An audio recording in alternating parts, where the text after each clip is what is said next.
네, 12월 시작까지 이제 일주일 정도밖에 안 남았습니다. 들어가기 앞서서 내일과 26일에 걸쳐서 일반 열차 조정이 예정되고 있습니다. 코레일에서 공지되고 있고요. 무궁화호에서 새마을호급 ITX로 변경되는 편들이 추가로 생기니까 참고해 주시기 바랍니다. 그리고 광역버스 용도를 위한 전장 12m급 현대저상버스 테스트카가 도로를 주행했다는 이야기도 나왔습니다. 앞서 신세계 센트럴시티의 서울 고속버스 터미널 재개발 소식이 발표되면서 동양고속과 천일고속의 주가가 급등하는 일이 일어났죠. 24일 기준 천일고속의 주가가 10만 선을 넘어섰습니다. 전거래일 대비 24,900원이 올랐고 4일 연속 상한가를 기록하고 있습니다. 서울고속버스터미널 최대 주주는 70.49%의 지분을 가진 신세계 센트럴시티지만 천일고속과 동양고속에서도 지분을 보유하고 있는데 재개발이 현실화될 경우 고속사들의 지분 가치가 크게 오를 수 있다는 기대감이 생긴 것으로 보이고 있습니다. 이같이 천일고속의 주가가 급등하면서 한국거래소가 투자 경고 종목으로 지정했는데요. 이 제도는 주가가 5일간 60% 이상 오르는 등 단기 급등이 발생했을 경우 투자자들에게 주의를 주는 제도입니다. 투자 경고 종목으로 지정된 이후 2일 동안 40% 이상 상승하고 투자 경고 종목 지정 전일 종가보다 높을 경우 1회 한정 매매 거래 정지도 될 수 있습니다.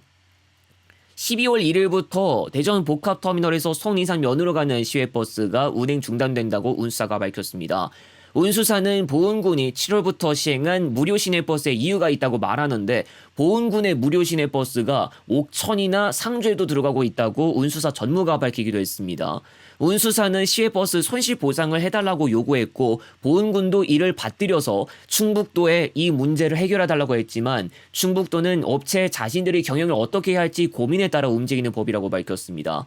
해당 노선은 옥천과 보은에도 경유하는 노선이고 하루 3차례 운행하고 있습니다. 옥천과 보은군에 들어가는 차량표는 송리산행뿐만 아니라 상주 점촌행도 있는데 역시 하루에 적은 횟수만 운행하고 있습니다.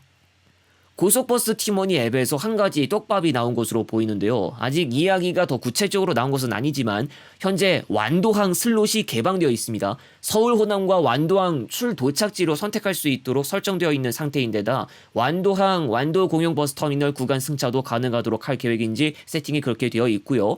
또 완도항에서 출발해서 죽전까지만 이용할 수 있도록 세팅도 되어 있습니다. 경부 고속도로 죽전 정류장 중간 하차로 보이는데요. 서울 호남 완도 노선을 조만간 조정 운행할 예정인지 앞으로를 지켜봐야 할 것으로 보입니다. 한편 이 노선이 한일고속에서 운행하는 노선이고 완도에서 출발하는 제주행 여객선도 한일고속에서 운항하고 있죠. 서울 제주 간을 완도에서 연계하는 형태로 한일고속이 힘을 실어주고 있는 면도 보이고 있고요. 정말 완도항까지 연장할 생각이 있었는지 구체적인 이야기는 시간이 좀 지나봐야 알 것 같습니다.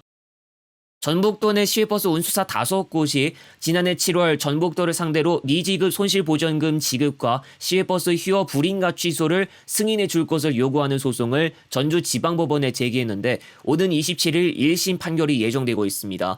지난해 2월 전북도에 적자노선 70여 개, 62대에 대한 휴업을 신청했지만 전북도가 승인하지 않았습니다. 업계에서 운행 중단을 하겠다고 나선 노선이 전체 적자 노선 180여 개 가운데 40%에 해당하고 있습니다. 전북도가 2020년부터 2023년까지 220억 원의 손실보전금이 지급되지 않았던 것으로 알려졌죠.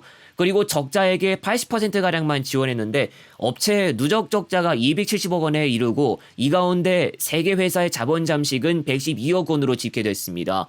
1심 판결을 앞두고 전북지역 자동차 노조는 성명을 발표했습니다.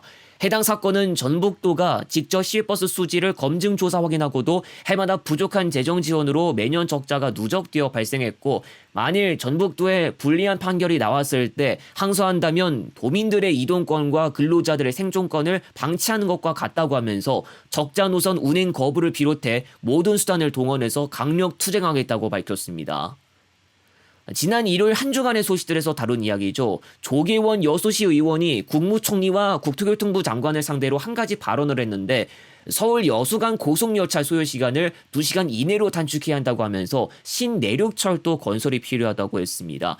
이 의원이 내세운 경로는 남서울, 용인, 안성, 청주, 세종, 전주, 남원, 구례, 동순천, 여수 순이고 총 길이 315km입니다. 이 같은 주장이 나오자 김용균 익산시 예향본부장은 제4차 국가철도망 구축 계획에 반영된 바 있는 전라선 고속화 사업이 우선시되어야 한다고 밝혔고, 박철원 익산시 의원은 자칫 호남철도 중심지인 익산의 위상이 위협받을 가능성이 있다고 밝혔습니다.